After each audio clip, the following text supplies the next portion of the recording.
Интеллект және соматика. Білім – бұл күш. Бұл сөзді бірнеше ғасыр бұрын ағылшын философы Джон Лок айтты деседі. Содан бері білімнің маңызы артпаса, кеміген жоқ. Сондықтан ата-ана өзі дұрыстап киінбесе де, дұрыстап тамақ ішпесе де, бар тапқан таянғанын баланың біліміне жұмсайды. Курстан курсқа, репетитордан репетиторға беріп, барлық күшті баланың интеллектісіне салады. Осы тұста бір жайтты ескеру қажет. Психологияда соматика мен интеллектіні бөліп жаруға болмайды деген қағида бар. Мұның мәнісі мынау: баланың қалыптасу кезеңінде алғашқы 3 жыл өте маңызды. 3 жасына дейін 5 сезім мүшесіне жауап беретін нейрондар қалыптасады. Бұл жаста айналасындағы заттарды танып бастайды. Осы арада нейрондардың дұрыс қалыптасуы баланың интеллектісіне тікелей әсер етеді. Түсінікті болу үшін мынадай бір мысал келтірейік.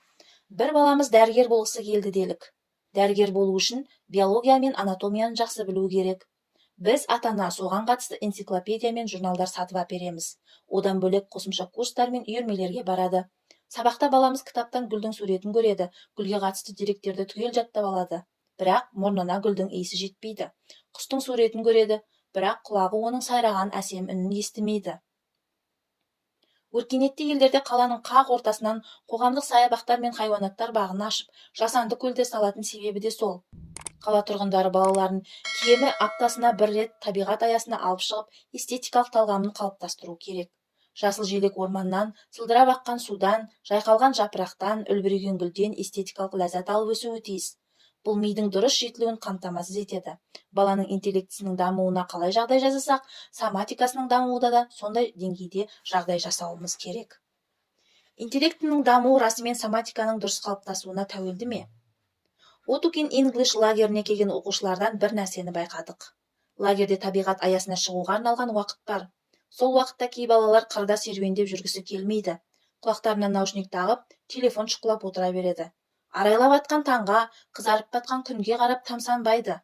Қырда жусанның иісін иіскеп, кеудесін самалға тосудың орнына бөлмесіне қамалып алады. Соның кесірінен соматикасы өзіне қажетті азығын ала алмайды. Уақыт өте келе, ақылы шау тартып, зейіні мұқалып, ойы тұралап қалады.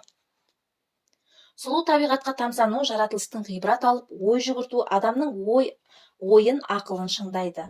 Бұл туралы Шәкәрім Қажы би дейді: күн аязда терезеге неше түрлі гүл түсер, сонша әдемі түсті неге, кім түсірді, ой жібер. Нысабыңмен ойласаң сен, істей алмас 10 адам, ең адамның шеберінен соны салған жан шебер. Сипатын көр, тосып алда, жапалақтап жаусағар, таза тексер көзің салда, қандай оның түрі бар. Таң қаларсың ойға алсаң, қар жасаған шытырасын, жаралыстан ғибрат алсаң, болар едің ой құмар. Адам миының дамуы дене қозғалысына тікелей тәуелді. Мәселен, мидың сөйлеуге жауапты бөлігі қолдың ұсақ қозғалысына жауапты аймағына өте жақын орналасқан. Ұсақ қозғалыстар арқылы біз баланың сөйлеу белсенділігін арттырамыз. Сондай-ақ жазу, сызу, сурет салу қабілеттерін де шыңдаймыз. Кішкентайыңызда санауды қалай үйренгеніңіз есіңізде ме? 10-ға дейін санау үшін қолымыздың 10 саусағын қолданатын едік қой. Егер саусақтарды қолданбасақ, саннан шатасып, санай алмай тұрып қалатын едік.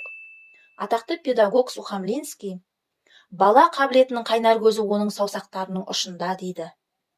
Бала қолының қозғалысы қаншалықты епті болса, ойлауы, сөйлеуі де соншалықты жақсы дамиды. Яғни қол еңбегі мидың дамуына септеседі. Сәби шыр етіп дүние есігін ашқан сәттен моториканы дамыту жұмыстарын бастау қажет. Бала жасына сай қимыл қозғалыс жасайды. Алғашқы айларда қолын аузына апарып көрген затын қолын созады. 1-2 жасында қолына түскен қаламмен шимайлап сызып бүлдіріп жүреді. 3-4 жасында қағаз қиып, пластилинмен түрлі заттар жасайды.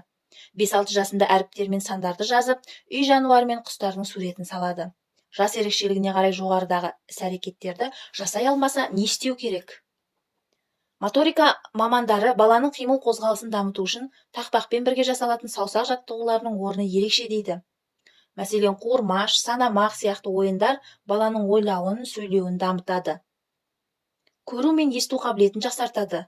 Қозғалыс тепе-теңдігін сақтап үйренеді. Педагог этнограф Виноградов санамақтың пайдасы туралы дейді: бала санамақ жаттаған соң өздігінен санамақ құрастырғысы келеді. Ойнап отырса да, далада жүрсе де, саннан сөз құрап, ойын дамыта береді. Америкалық ғалым Рубин Memory in Oral Tradition кітабында санамақ қуырмаш айтып ойнайтын балалардың ойы ширап, белсенділігі күшейіп, импровизациялық шеберлігі артқанын айрықша атап өтеді.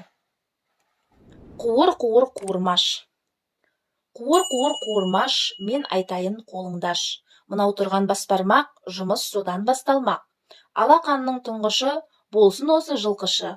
Балаң үйрек кейінгі, бұл сиырға бейімді.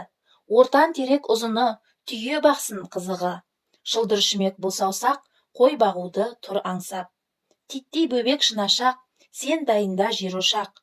Білекке енді барайық, онда не бар табайық. Мына жерде күн болар, мына жерде түн болар. Бәрін айтып болдық та, келіп қалдық қолтыққа. Қытық-қытық қызығай, міне бидай, міне май. Қуыр-қуыр қуырмаш, бидай салам қолыңдаш. Төгіп алма күлем деп, балапанға барып шаш. Санамақ. Бір дегенім бөрік, кисең басқа көрік. Екі дегенім етік, киер сәнді етіп. Үш дегенім ішік, теріден тігер пішіп. Төрт дегенім тымақ, қыста кисең жылақ. Бес дегенім байпақ, іші жылы тайлақ. Алты дегенім алқа, мойныңа тақ алда. Жеті дегенім жейде, кір болмасын кейде. Сегіз дегенім сеңсең, жылы тон ол кисең. Тоғыз дегенім телпек, болма бала тентек. Он дегенім оймақ, жүрме босқа ойнап.